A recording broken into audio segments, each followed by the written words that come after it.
So one Labor Day, I got this telephone call from my family saying that a member of my family was very seriously ill. And I was living in New York at the time.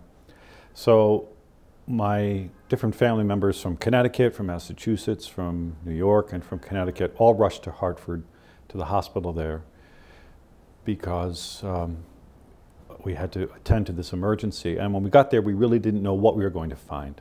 So we're in the waiting room along with the other families, and you know how that feels. And we're just waiting for anything that will give us a little bit of hope. So our eyes are just completely fixed on the door that we know that the doctor was going to walk through. And after what seemed like many hours, finally the door opened, the doctor walked out, and he said, he's going to live. And it's serious, and we don't know what the future will be, but he's going to live.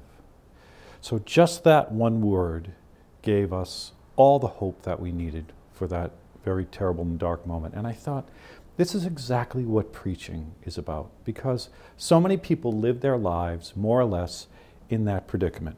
Maybe it's not a crisis or a catastrophe of that sort of nature. It's not as serious or tragic, but so many people are waiting for a word that is going to give their life new meaning, purpose, direction, a sense that everything's going to be okay, that there is more reason to hope than to be filled with doubt or despair. And it all really comes from a word, and in precisely the way that the doctor gave the word. So he came to us personally. He knew what we were going through. And he could have said many, many things, but he said exactly what we needed at that moment, just to take that deep breath and to kind of regroup and take the next step to go on. And that really is what preaching does for people. It gives them the reason to live for 5 more minutes.